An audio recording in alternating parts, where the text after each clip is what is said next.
Afternoon. Good morning. I'll be real quick. Actually, I mean, look, it's Thursday, so we're on to the Patriots. Really looking forward to the challenge. We're in December in the NFL, and that's always exciting when you're in the hunt. So with that, I'll just open it up. What about Tom Brady? How do you prepare for him? Difficult, very difficult. But it's a great challenge. Look, I got a great deal of respect for him, Josh McDaniels, Coach Belichick, what they do up there. They've been doing it for a long time. Look, we're studying hard. Hopefully we can put something together that is successful, does something that makes us successful defensively. You've obviously been defending him for a long time now. How have you seen his game change over the last decade? He just gets better. I mean, you all saw what he did last year. I mean, I've got nothing but glowing comments. I know Tom a little bit just through Josh. Josh and I work together. I think he's a terrific football player and a good man. And I mean, I don't know that I can say anything that hasn't been said already. Tough to defend, but great competitor, and that's what this league's all about, competing. What was similar in the interceptions from Tyron and Juan in the game last Sunday, just as far as instincts and communication and trusting eyes, all the things that you've kind of talked about? Yeah. It takes some time. What similarities do you see between those two plays? Well, the Tyron's was just a really good job with vision, in my opinion. We were in his zone coverage. We had given him those routes. Sam and Dave had given the routes, so he recognized the formation, was on top of that. Great anticipation by him and knowing what was coming at him. And Juan's was a little bit more instinctive. We had a certain coverage on that put him in that spot, and he just reacted to it. It was nice to see him catch it, and he knew what to do with it when he caught it. That was a good thing. Alex Brown just elevated. Do you see him more inside, outside? Probably to start off with outside. He could slide in, but the way we're structured right now, it'd probably be more outside. It's been a couple weeks since you had tape to evaluate Kendall Fuller first game back. If Rashad isn't able to go, just what do you see that you want Kendall to sort of get better at as he tries to handle the sort of the thumb issue? Yeah, and look, we've had a little bit this with other guys. You're out 2-3 weeks, 4, whatever it is. It takes a little bit to get going. I remember when Alex Okafor came back. It's not like you can jump right in there and play 60 plays. It's different for those guys, and the way practices are structured now, getting your wind and cardio back is one thing, so that's a challenge. It was good to see him get in for, I think it was 17 plays last week.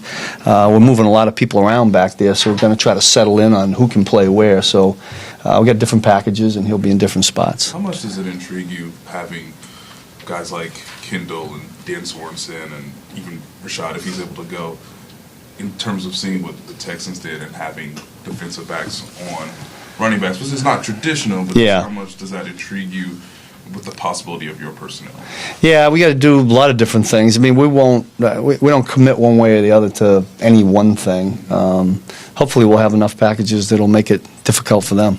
We've talked about explosive plays a lot, especially from the running back position. Is there almost have to be an acceptance of this is going to happen sometime? A way to focus? That's painful if you can't really accept it. No, I wouldn't say that. I mean, the two that popped out this past week were both edge runs, and we preach all the time. The players know it. That the first thing you got to do when people run out is set the edge. We didn't do that on those couple of plays, and it gets outside, and a really good back like we faced last week will make you pay for that. But that won't change. It'll still be a focus.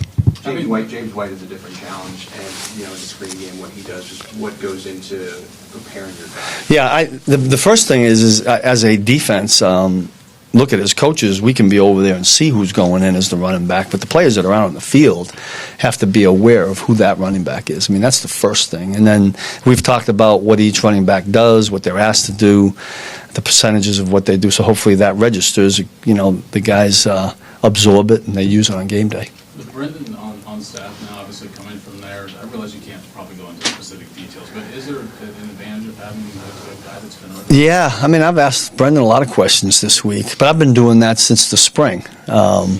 More so because I got a great deal of respect for what they do in New England, and you're always trying to find out new ways and pick the brains of people that are really, really good, and they're really good up there. So he has been helpful in kind of having an idea of what they may or may not do. you mentioned a couple of times when Chris Jones' name came up that he had missed the offseason and that it was still kind of a process for him coming together. And I think this last game was, correct me if I'm wrong, the first time you had all your defensive linemen available. Except for Emmanuel. Right? Yeah, it was, So almost all of them. yeah. I was quoting Chris Jones on that. So. Yeah. He forgot about Emmanuel. But how, you know, how much, you know, is your maybe step up and play on defense from getting more guys? You know, I think there's. I mean, look at that would happen with any team, with any unit, offense and defensively. The continuity is huge in this league. I mean, teams that stay healthy and can keep the same 13 guys, 14, whatever it is, playing, I think makes a huge difference as you get through game 12 and into 13 and beyond. Hopefully, to me, that's huge. It's very overlooked. But teams that can keep the same guys out there all the time and get the continuity. One thing that has helped, and it's great to rotate guys through, is I think that Brendan's done a good job rotating those guys through. We try to keep them fresh. But it goes back, some of these guys that have come off of injuries, it's taken them a little while to get going. So hopefully we can catch up with that soon. Couple more, guys. How did Alex Okafor look for you? Yeah, good. 3-game extension. Yeah, I was pleased with what he did, and you know, again, hopefully this week plays a few more plays. He's valuable to us in that regard. With one player that you guys have designated to potentially return is Xavier Williams, going back to the defensive line. Yeah. How much would he sort of be of value if you could get him back? Yeah, I mean, to get closer to the end of the season. all big guys are valuable, but I'll let Brett and Coach Reed decide. I know there's a decision to make there, but it's good to have him back out there. He's a good football player. We've missed him. Coach, I was listening to Coach Belichick's press conference, and he was speaking very highly of you. That's nice to know. When you prepare for a Belichick offense, it just seems he can do something different all the Yeah. time. And Patrick was talking about looking at years of tape to try to see what they could repeat. So when you're looking defensively at their offense, is that what you do too? Look at years of tape? And I mean, how do you prepare for a man who could change things up from anything you've seen in the last? Probably more than anything, be good at what you've decided to do. That would be my answer to that. Tom Brady gets the chalk last, you know, on every play.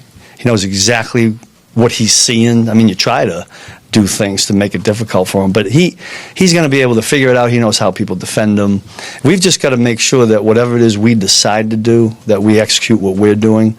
And look, I tell the guys all the time, you know, you go out there, give your greatest effort from the chin to the hairline, be the best you can, being prepared. And if the other team beats you, you know, we shouldn't feel bad about that. We're going up against a great football player. Hopefully we got a couple things in there that'll work our way and we can come away with a win. But just the utmost respect for him and what they do up there. Josh, Bill, the whole crew. Really good. Okay. Good. Thank you.